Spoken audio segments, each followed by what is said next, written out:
Before you hear the end of this, ask yourself one thing. What would you trade for 2 lives in a land that charges interest on every breath? If you want frontier mysteries where one small act of kindness triggers a chain of consequences, subscribe now. This channel is built for stories like that. He had crossed worse ice than this and never felt watched. The trade wind came off the floe edge like a blade, turning his eyelashes white. Gideon Rook, once a whaler, now a guide, rode the runners of his kamutik while his dogs pulled through drifts shaped by weeks of wind. The lead pair, Cook and Siku, were the best he'd ever trained. Disciplined, tireless, the kind you don't loan and never sell. In the Arctic, good dogs are more than wealth. They're tomorrow. That was the rule he lived by. And that was the rule that would break before sunset. The route should have been empty. No trading post for days.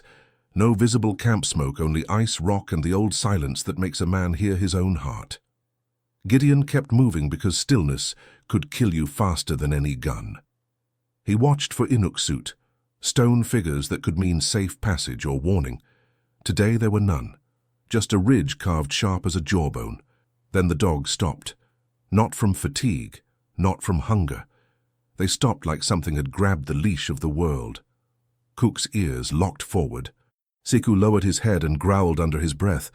The whole team went quiet in a way Gideon didn't like. Fear, not instinct. Gideon clicked his tongue. Aye, go on. The dogs refused. In a land where everything moves, wind, snow, even the sea ice, the only thing that halted was his team. That contradiction hit him hard enough to make his palms sweat inside his mitts. He followed their stare. A dark shape lay crumpled in the lee of the ridge, half buried in powder. Then it shifted, and Gideon saw 2 faces pressed together. Twin girls, small bodies sharing one pocket of warmth. Their hair was rimed with ice, cheeks raw with windburn. One had a cut at her temple, frozen dark against her skin. Their eyes were not pleading. They were measuring like people who'd learned early that pity can be a trap. Inuit, Gideon thought, and his stomach tightened. He knew enough Inuktitut to be dangerous, enough to get paid by Kalunat men who liked hearing the North translated into something they could own. The twin on the left lifted her hand, not begging, warning. Her lips moved. Kimuksik. Dogs. Then sharper. Taku. Look. Gideon turned his head slowly. Beyond the ridgeline, a thin thread of smoke rose where no smoke should rise on open ice. Underneath the wind came a second sound. Metal tapping. Boots scraping crusted snow, voices carrying in broken pieces. Men, armed. He looked back at the girls. Who's after you? They didn't answer. One pointed at Cook and Siku, then pointed south, toward the smoke. The message was simple and brutal. They were being hunted, and his best dogs were fast enough to save them. Gideon stepped down, boots squealing on hard snow. The twins flinched, then held still, watching his hands. He pulled a small tin from his parka, struck a match, and sheltered the flame until it caught a wick. A Quillick's glow isn't big, but in darkness it feels like a promise. He melted snow in a cup, warmed it, and held it out. The injured twin hesitated, suspicion first, then thirst. She drank, the other drank. When they were done, both stared at Gideon as if memorizing him the way you memorize an exit in a burning room. Outside that small circle of light, the wind shifted, carrying the voices closer. Gideon looked at his lead dogs, then at the twins' shaking hands, and understood the Arctic was asking him a question with no clean answer. The moment the warmth of the Quillick faded, the cold returned like a threat. The air had sharpened, and with it Gideon's thoughts. The sled, his dogs, the tracks in the snow, everything was shifting in a way that wasn't natural. The twins, still hunched near the firelight, shared a look. The kind of look that spoke in a language he wasn't sure he wanted to understand. The injured twin moved first, standing tall despite the cold seeping through her clothes. Her words cut through the night air, simple but heavy. If we're slowed down, we're taken. Taken. The word hung in the air like a heavy stone. Gideon tried to imagine what it meant. In the Arctic, being taken wasn't about capture. It was about survival, or the lack of it. To be slowed down on these windswept plains meant exposure, starvation, or worse. The kind of death that didn't even leave a trace. The younger twin, The one with a sharp, defiant edge to her gaze spoke again, her voice rough from cold. "Not just us. Others too. Those who give us shelter become the hunted." Gideon had heard of things like this before, stories that turned into whispers when the night grew too dark. Outsiders don't understand the ways of the Arctic. They think it's a place of wandering spirits or enemies in the ice. But the Inuit, they understand the land in a way that most men never will. This wasn't just about survival for them, it was about something far older, a call to the way of the land. Gideon's chest tightened. He had only just met these girls, and yet the weight of their words carried a depth he hadn't expected. He looked at his team of dogs again. He trusted them. Cook, Siku, and the others. They were bred for speed, endurance. They were everything he had left after years of wandering this harsh land. And now, just like that, he was being asked to make a choice that would cost him dearly. "Your best dogs." The words came out quieter than he intended. "Are you asking me to leave them behind?" The girls nodded in unison. It was as if they'd already prepared him for the decision. They had no time to waste, and Gideon, like any man with any semblance of honor, felt his own burden growing heavier. Was this the price of honor? To help when you couldn't afford to? To give when every instinct told you to protect yourself? Gideon's gaze shifted to his lead dogs. They were pulling hard on their harnesses, as if they understood the tension of the moment. In his mind, the calculation was simple. The faster they ran, the better chance the twins had of escaping. But giving up his best dogs meant he was left vulnerable, exposed. His options for survival were now fewer. The next days in this unforgiving land would be harder. And yet, he was already walking toward the sled. "I'll do it." The girls didn't flinch. They had already known what he would do. The same way he had known the choice wasn't really a choice at all. There was no real alternative when you faced the truth of it. He unclipped the lead lines from Cook and Siku, his most prized pair. They resisted at first, sensing the shift, sensing what he was about to do. But then, as if understanding their part in this, they settled. They let him unfasten their harnesses without pulling away. "Take them," Gideon said, his voice rougher than he intended. The girls moved with practiced speed, slipping the harnesses over their shoulders and securing them onto their smaller sled, the one that had been waiting for this moment. They would be faster now, no doubt. Smaller sled, fewer dogs, and a chance. But Gideon, he would have to make do with the remaining dogs, dogs that weren't trained for the harsh speed and endurance of a long chase. His best chance of survival had just slipped from his grasp. The injured twin, still quiet, helped the other fasten the sled to their team. Their hands moved with the fluidity of people who knew this was the only option. And as they finished securing the sled, they looked at Gideon, not with gratitude but with something else. "Thank you," the taller twin said, her voice softer now, not cold, but still guarded. "You saved us." The words didn't feel like enough for what Gideon had just given up, but they were words. He nodded, feeling the weight of it all settle deep in his bones. The wind howled again, this time not as a warning, but as the next step in their journey. Gideon stood back, watching them take off. The twins had already started to move when one of them turned back. "Don't follow," the girl warned, her voice almost lost in the wind. "If you do, it'll be worse. For you, for everyone." He didn't need to ask for clarification. The land had its rules. He knew what she meant. And just like that, they were gone. The sound of the sleds fading into the distance was the last thing Gideon heard before the silence took over again. He turned, looking at his remaining dogs, ones he had never trained for this kind of journey. He had no choice but to press forward now. No more questions, no more time. But as he walked back toward his kamutik, his eyes catching the shimmer of ice in the distance, a new thought gnawed at him. Was this just the first test of many? The wind was changing again, and it didn't feel like luck was on his side anymore. The question lingered. Had he just given up his best chance to survive? Or had he just made the most important choice of his life? As the wind howled across the endless snow, he couldn't shake the feeling that the worst was still yet to come. The first thing Gideon noticed after the twins vanished into the white was not silence. It was the missing weight of his world. Cook and Siku were gone. The lead pair that could read pressure ridges like scripture, that could pull hard through blue ice glare and keep the rest of the team honest. The remaining dogs stared at the empty traces in the snow as if a piece of their own body had been cut away. Gideon felt it too, a hollow in his chest that had nothing to do with hunger. He checked his kit the way a man checks his pulse. 1 fuel tin, a fist-sized pouch of tea, 2 matches left in the waxed packet. The little soapstone lamp he carried, the kulik he'd lit for the girls, still smelled faintly of oil and smoke, a comfort so small it bordered on insult. In the old camps, a kulik meant warmth and light when there was no wood worth burning, a steady edge of flame you fed like a living thing. Wikipedia +1. Now it meant he could buy minutes, not hours.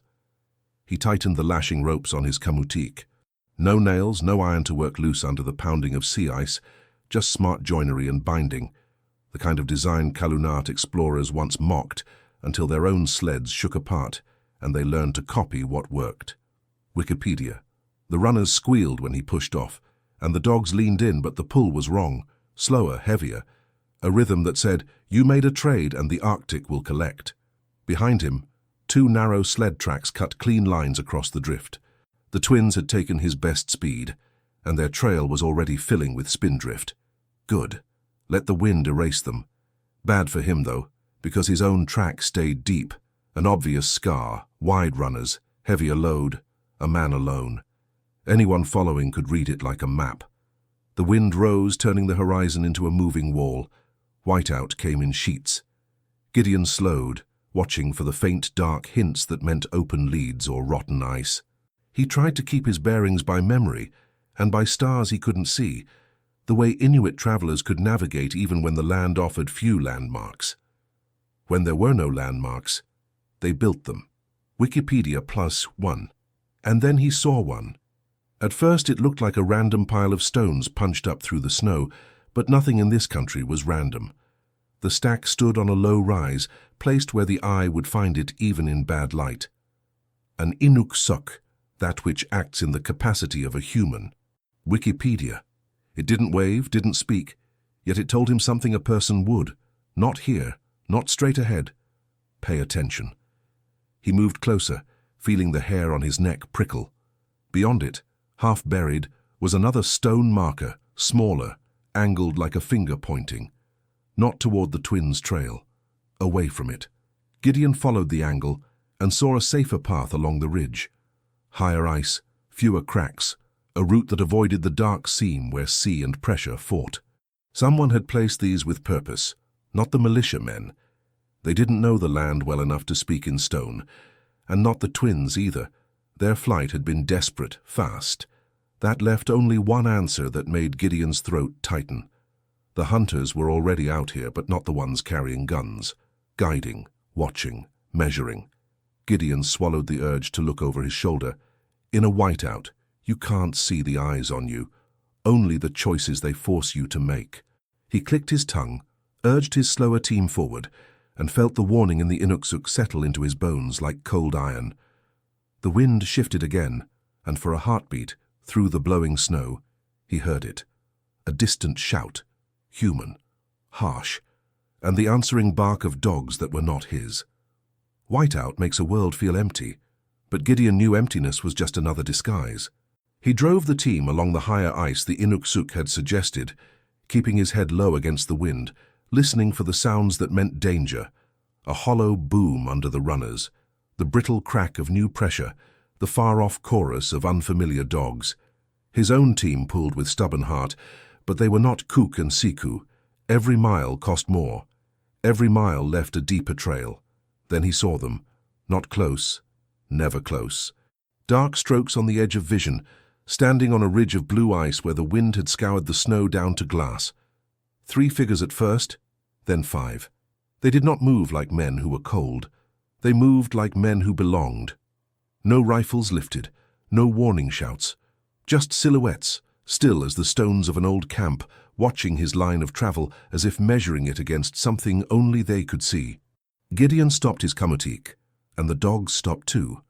Not from fear this time, but from certainty. He felt the pressure of those distant eyes like weight on his shoulders. The Kalunat hunters behind him were louder now. He could hear them even through the wind, their impatience, their metal clatter. the confidence of people who believed the land would obey them if they cursed at it hard enough. The figures on the ridge never signaled. They didn't need to. In this country, presence was language. Gideon could have tried to wave them down, call out a greeting in broken Inuktitut, offer tobacco like the traders did. But this wasn't a trading post meeting. This felt older, like the kind of judgment you don't argue with, because the verdict forms before you speak. He remembered something an elder once told him near the flow edge, a sentence Gideon had carried like a knife kept hidden in a boot. You learn who a person is when no one can make them be good. When the ice is wide and the sky is hard, a man's excuses freeze before they leave his mouth. His hands hovered near his pack. He had a choice now that no one would see except the wind and those silent figures. He could veer toward a safer, faster route, save himself, let the pursuers find the twins' trail and call it not his problem. Or he could do something that would slow him down, cost him fuel, cost him time, and maybe cost him his life. Gideon took out his snow knife and stepped off the runners. He walked back along his own track for 20 paces, then started working, scraping, chopping, pushing loose snow across the deep grooves of his sled. He scuffed the dog prints, turned his boots sideways, made the trail look older, broken, confusing. It was crude, but in a storm, crude could be enough. He did it until his fingers burned and his breath came out sharp and loud. When he looked up again, the figures on the ridge had shifted. Not closer, never closer, but different. One of them had lowered into a crouch, as if studying his work. Another had turned slightly, facing not him but the direction the twins had gone, like a guard set at a gate. Gideon climbed back onto the kamutik, throat dry. He clicked his tongue, and the dogs leaned forward. The wind slapped him, trying to erase everything he'd just done. Behind him, the distant shouting stumbled, as if the pursuers had hit a question they didn't know how to answer. A gust tore past, and for a heartbeat the white curtain thinned. Gideon saw a flash of something on the ridge. Two small shapes beside the silhouettes, bundled tight, watching from behind a snow-block wall. One lifted a hand, palm down. Stay. Twin faces, alive, and not alone. Gideon kept the kamutik moving until his lungs burned and the wind stole the taste of every breath. The ridge with the silhouettes fell behind him, yet he could still feel it, like a calm hand on the back of his neck. When the whiteout thinned, it didn't reveal safety. It revealed another Inuksuk, larger than the first, standing where no drift could bury it. A guidepost, a witness. He didn't touch it. You don't treat a message like a trophy. He passed on the leeward side, the way an elder once taught him. Respect first, questions later. The dog slowed near a shallow bowl carved by wind. In the center, someone had built a low wall of snow blocks, clean edges, tight fit, the kind of work done by hands that knew the difference between shelter and coffin. A faint orange blinked inside, Kulik light. Gideon stepped off the runners, palms open. "Aye, hello." A figure rose behind the wall, wrapped in caribou and seal, face rimmed with frost. Not a threat. A watcher. The figure lifted a hand, palm down, "Stay calm." Two smaller shapes moved beside her, and Gideon's throat tightened as the twins stepped into the thin daylight. Alive, upright. The injured one had a fresh strip of hide bound around her temple, neat and careful. Someone had treated her. "How you did not follow," one twin said, voice steadier than before. "I couldn't," Gideon answered. "Not with what I've got left." The watcher, an older woman, cheekbones sharp as ridge ice, studied him in silence. Then she spoke in Inuktitut, slow and measured. Gideon caught only pieces, but one word landed like a stone. Maligate. What must be followed? The laws that aren't written because the land enforces them. The twins spoke to her quickly. The woman listened without looking away from Gideon. When she finally nodded, it wasn't warmth. It was acknowledgement. "You think we are runaways," the first twin said. "We are not running from our own." She reached into her parka and pulled out a small object on sinew cord, a carved ivory toggle, worn smooth, etched with tiny notches. She held it up like a seal on a letter. "Our camp knows this," the other twin added, quieter. "Our grandmother is the chief's sister. Our mother was her daughter." The air seemed to harden. In the north, kinship isn't a detail. It's a map of obligation. It explained the silhouettes. It explained the stones. "We ran because Kalunat men came with paper," the first twin said, bitterness sharpening her English. "They said it means we belong to them. They said our father owes for tea tools, a gun that never worked. They said the debt is us." Gideon felt his stomach twist. He'd seen that kind of accounting, numbers written in warmth, paid in bodies on the ice. "They want to take us south," the other twin whispered. "To a ship, to a mission house. They call it saving. Our grandmother calls it stealing. And if they take us," the first twin went on, "our father comes, our uncles come. The camp follows. Those men will shoot and say Inuit attacked first. Then more ships come, more guns.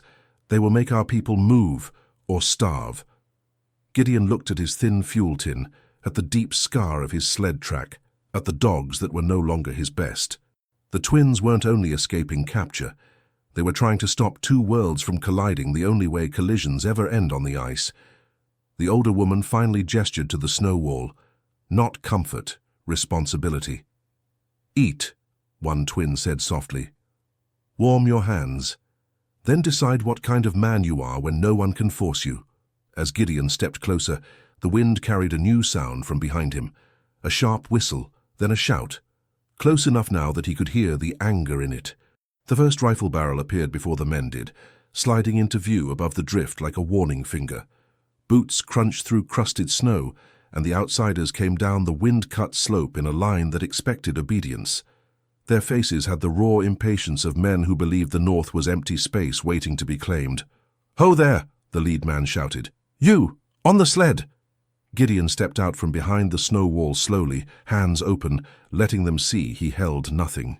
The Quillick's small flame glowed behind him, and he felt the twins tense at his back. The older woman didn't move. She watched like stone watches water. The lead man's eyes snapped to the girls, then to Gideon's dogs. His mouth curled. "Well, look at that. Found yourself a reward." "They're with their family," Gideon said.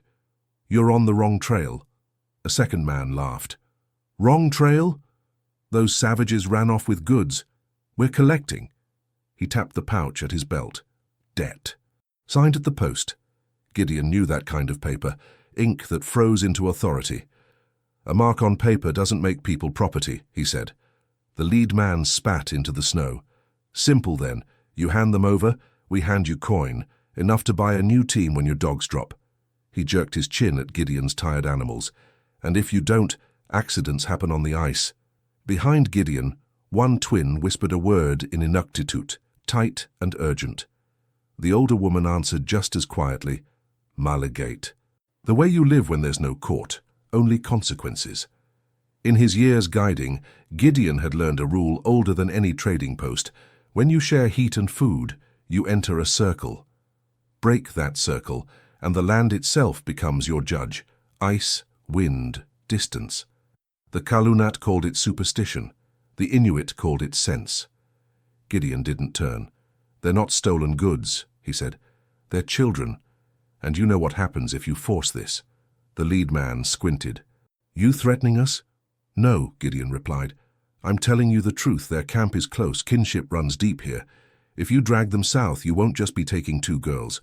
You'll be lighting a fire you can't put out." A third man shifted, uneasy. "We heard there's a chief." The lead man sneered, but Gideon saw the flicker. Calculation. Stories are for fools. The Inuit scatter when a gun speaks. At that, the older woman finally rose. She stepped into view with no weapon, only her presence, and spoke in Inuktitut with quiet precision. The words were not pleading. They were naming, telling the men what they were doing and what the land would remember. The lead man didn't understand a syllable, but he understood the tone. He lifted his rifle toward her. "Back!" Gideon stepped between them.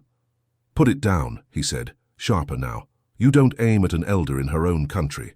The wind gusted, and for a heartbeat the whiteout thinned. On the ridge above, 3 dark silhouettes appeared, silent, watching. Not close enough to shoot, but close enough to be real. The lead man followed Gideon's gaze and went pale. He tried to hide it with anger. "Fine," he hissed. "You want to play noble?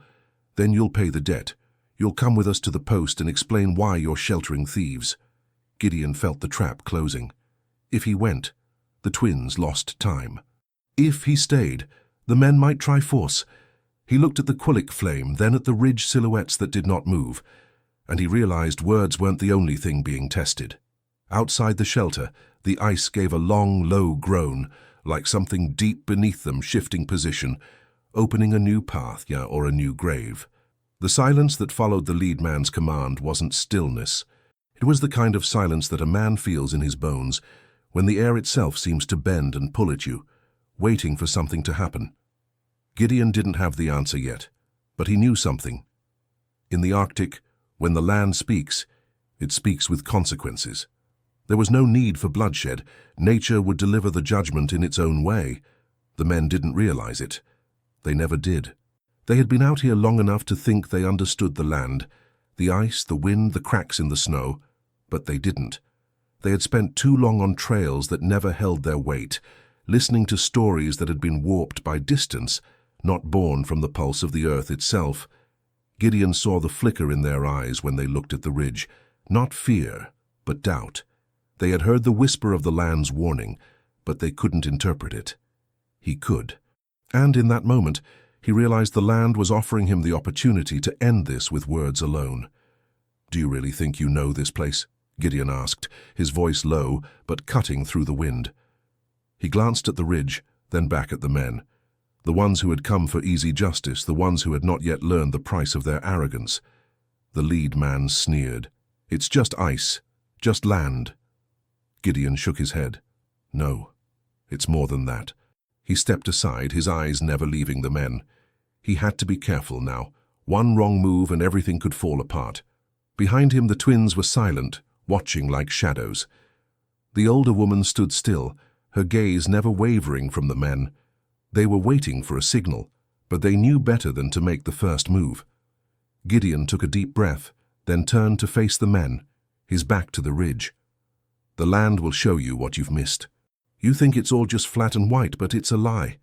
The ice lies, the wind lies, and you'll follow it until it leads you straight into a trap." The lead man's eyes narrowed. "Trap? What do you mean?" Gideon didn't answer. He didn't need to. The wind, the shifting ice, the subtle change in the air, all of it told him exactly what would happen next. The land was already responding, moving the pieces into place. One of the men, the youngest, shifted nervously, his eyes darting between the sled, the ice, and the ridge above. "You're wrong," he muttered. "We're right. We've been hunting these savages for months." The older man, the one who had been quiet until now, grunted. "We're not leaving without them. We'll burn this place to the ground if we have to." Gideon stood tall. "That's where you're wrong. Because the land doesn't care about your guns or your fire. It cares about balance. And the balance here has already been tipped." As he spoke, a faint crack split the air, far off in the distance. The men looked at each other, confusion etching their faces. Gideon knew what it was, a fissure forming, a false channel opening where they hadn't expected it. It was the kind of thing the land did when it didn't want you here anymore.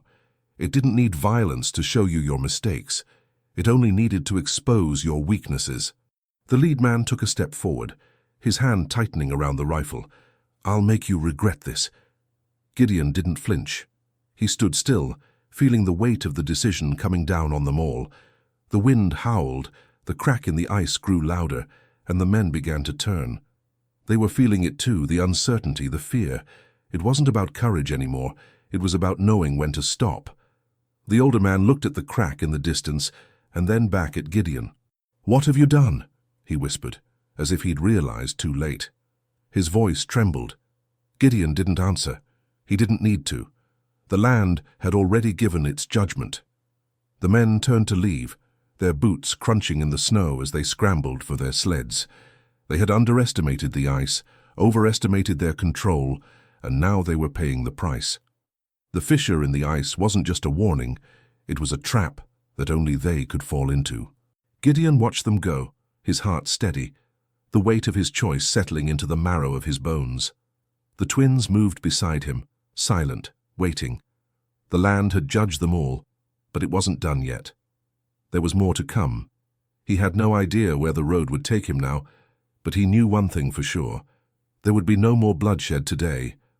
The land had spoken, and it had spoken without violence. And in that, there was a kind of victory. A victory not for men or weapons, but for the land that had its own way of righting wrongs. Gideon turned back to his sled, his mind already moving forward. The trail would be harder now, but it didn't matter. He had done what he could. The rest the land would decide. The sound Gideon had heard wasn't the ice failing beneath him. It was the land clearing its throat. A low groan rolled under the wind, and the pursuers, so sure of paper debts, stared at the white plain as if it had betrayed them. Gideon didn't move. He just watched them do what the Arctic punishes: hurry. They stamped past the drift wall, rifles high. The lead man leveled his muzzle at Gideon. "Last chance, hand them over." Gideon kept his hands open. "They're not yours to collect." A gust thinned the whiteout. The men turned away from Gideon and pushed southeast, chasing what looked like the easiest line, straight, flat, fast. It wasn't flat. The path was young ice skinned over a lead and dusted to hide its weakness. The Inuit watchers had avoided it. Gideon had been steered around it by stone and instinct. The Kalunat men didn't know the difference between a route and a lie. The first boot punched through with a crack. The man lurched. Two others lunged to grab him, and the crust spidered wider under their weight. No dramatic plunge, just black water breathing under thin ice, and the ugly scramble of men who'd brought guns to fight a country that doesn't care. "Back!" someone shouted, but panic makes orders useless. The lead man tried to sidestep and the surface flexed. His rifle skittered away. Shame hit his face harder than fear. He understood too late. Then the silhouettes moved, not toward Gideon, toward the fracture. They came down from the ridge as quiet as falling snow, faces wrapped, eyes bright, hands empty. No rifles raised, only a braided line and a long pole. They did not run. Running is for people who think speed can bargain with the ice. One hunter lay flat and slid forward, testing with the pole, spreading his weight the way seals do. He hooked the rope under a struggling arm and pulled with steady force. The men who had called the twins savages stared, stunned, as the savages hauled them back without a word. When the last pursuer was dragged onto safe ice, no one struck him. One watcher simply pointed, "Go. Leave. Now." The lead man's mouth worked, searching for pride. None came. He gathered his weapon and backed away, eyes darting between Gideon and the hunters. His men followed, limping, soaked, terrified of what the water had promised. Only when their voices were swallowed by wind did Gideon feel the ache in his shoulders from holding his hands open so long. An older hunter approached, posture straight as an Inuksuk, and stopped an arm's length away. He gestured once, Gideon's chest, then the twins behind the snow wall. "You could have traded them, you didn't." Gideon swallowed. "I wasn't going to sell children to buy safety." The hunter studied him, then reached into a pouch and produced a strip of frozen food edged with fat. He held it out, not payment, a rule. Gideon took it with both hands. He'd seen this in camps. Food offered first to test the heart. Sharing here wasn't charity, it was a bond with obligations that outlasted talk. The hunter nodded and tipped his chin toward the elder woman by the quillick. Gideon carried the first bite to her without being asked. She accepted it, eyes on his face, and her expression softened by a fraction. Restraint, Gideon realized. Respect. No boasting, no shouting, no claiming the land's work as his own. Here a man proved himself by what he refused to do. The twins stepped beside him. The injured one touched 2 fingers to her chest, then to his. Quiet thanks, quiet promise. The watchers formed a loose ring, close enough to be real, far enough to let him breathe. The low sun slid toward the edge of the world. The uninjured twins' gaze followed it. "Before it touches the ice," she said, "someone must see you with his own eyes." The sun slid low across the ice, a thin gold blade that made every shadow look like a threat. Gideon felt the watchers around him, not as captors, but as a circle drawn for truth. The elder fed the quillick with careful hands, its small flame steady in the wind shadow of the snow wall. Faces hovered in that light, young hunters with frost on their lashes, older ones with the calm of long winters. No one spoke loudly. The uninjured twin kept her eyes on the sinking sun. "He comes," she said, as if reporting weather. Gideon didn't ask who. Kinship had pulled these hunters out of the whiteout. Authority would follow. He touched the empty space in his mind where Cook and Siku belonged and felt the cost again. In this country, good dogs were tomorrow. He had handed his tomorrow to 2 children so they could outrun men with paper and guns. A dark shape appeared on the ridge. 1 sled, 1 driver, 1 team moving with quiet discipline. The watchers didn't snap to attention. They simply shifted focus. The driver stopped within sight of the Kulik's glow and walked forward alone. He was not dressed for display. His parka was plain and well-made, fur where it mattered, nothing wasted. His face carried the calm of a man who had watched storms break and decided long ago that panic was a luxury. Behind him, his team stood perfectly still, harness lines taut. Gideon recognized that control. It wasn't fear. It was respect. Between a driver and the dogs that keep him alive. The elder rose first and spoke in Inuktitut, respectful, formal. The man answered in the same measured tone, then looked at the twins. They stepped forward and spoke quickly, voices low, telling the story without drama. The Kalunat men claiming debts, the chase, Gideon's shelter and hot water, the best lead dogs given away, the refusal to sell them for safety. When the twins finished, the man's eyes moved to Gideon. Not grateful, not hostile. Assessing, like an Inuksuk assessing wind. He spoke a few words Gideon recognized. Maligait, what must be followed. Then he said something longer, and the elder translated. He says, a gift that costs nothing is only talk. The man stepped closer and studied Gideon's remaining dogs, their fatigue, the deep groove of Gideon's track that could be read by anyone with hate and patience. Then his gaze returned to Gideon's hands, cracked, red, empty of weapons. You could have taken coin, the elder translated. You could have taken safety. You could have pointed and said, there. Gideon nodded once. I could have. The chief's eyes narrowed slightly, not in anger, but in precision. He spoke again, and the elder's voice carried it cleanly into English. He says, that is why we believe you, because you chose the hard thing when the easy thing was offered. The circle changed.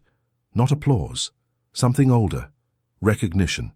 The chief addressed the watchers in Inuktitut, calm as snowfall. A few hunters nodded.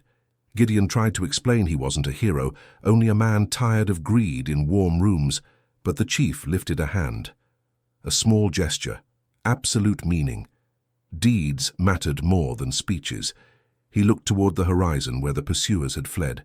The sun touched the ice line. The chief spoke one last sentence, and the elder translated softly. He says, those men will return. Paper makes them brave. Hunger makes them cruel. Now they know a name for you. The man who stood in the way. Gideon's mouth went dry. In the Arctic, being noticed was not always a blessing. The chief reached into his parka and drew out a folded strip of hide, patterned with knots and small beads. He held it without giving it. An offer suspended in the air, protection, obligation, and a price Gideon hadn't paid yet. The chief held the folded hide between 2 fingers, as if it weighed nothing, yet the air around it felt heavy. He spoke once, and the elder translated without ornament. He says, a man who gives away his best dogs has already paid. Now you must decide what you bought. Gideon swallowed. I didn't buy anything. The chief's mouth barely moved, not quite a smile. He answered in Inuktitut, steady as breathing. The elder's English came after, careful with each word. He says, you bought a story. Stories travel faster than sleds. The twins stood shoulder to shoulder, their faces lit by the Kulik. The injured one touched the bandage at her temple, then looked at Gideon the way she had looked when he first offered water, measuring, remembering. Outside the snow wall the wind eased, and for a moment the world sounded like it was listening. The chief stepped forward and opened the hide. Inside was a narrow strip of caribou leather, with beadwork stitched along its length. Simple, distinct, unmistakable. Not a charm, a signal. A social truth that could save a life the way a good route saves a sled, by making others choose differently. He placed it in Gideon's hands. The beads were cold, the leather warm from the chief's parka. The elder translated, this is a sign for camps. When hunters see it on your lashings, they will not take from you. They will share tea, show you safe ice, speak your name as friend. My name? Gideon asked, throat tight. The chief said a word, short and final. The elder repeated it slowly so Gideon could hear the shape of it. A kituk, the one who loosened his grip. Gideon felt the meaning land. He had loosened his grip on tomorrow, on Kuk and Siku, so 2 children could have one. The chief's gaze sharpened. Another sentence, longer, and the elder's voice dropped. He says, "This sign protects you from us. It does not protect you from Kalunat who think paper is stronger than mercy. If they see it, they may call you traitor. They may come again, not for the twins, because they failed, but for you, to erase the shame you gave them." The wind rose as if approving the warning. Gideon looked at the strip of hide, then at his tired dogs, then at the twins. "So it costs me." The chief nodded once. No comfort, only honesty. The elder added almost gently, "In the north, nothing is free. Even kindness. Especially kindness." The chief turned to the hunters and spoke. The circle opened. A path appeared, where a moment ago there had been only judgment. The twins stepped close. The uninjured one pressed her forehead lightly to Gideon's mitten. Brief, respectful. A quiet thank you in the way their world did not waste words. Then they were guided back into the white, toward the strong camp that had sent watchers like living Inuit suit. Gideon tied the beaded strip to his kamutik lashing where it could be seen. Not hidden, not flaunted, simply true. He set his remaining team into motion and watched the kulik glow shrink behind him until it was just another star swallowed by snow. Weeks later, a clerk at a coastal post would copy a traveler's account into a ledger margin. A guide named Rook surrendered his lead dogs to save 2 Inuit girls of high kin. The chief arrived before sunset and marked him for safe passage. The same mark made him dangerous to his own kind. The note ends there, ink fading mid-sentence. But the north kept the rest. Gideon was seen again on the ice road months after, his sled moving slow, his hands empty, his lashings marked. He would share tea when asked, refuse coin when offered, and when strangers begged for water, he gave it, because he had learned the only law that survives every winter. What you do when no one can force you is what you truly are.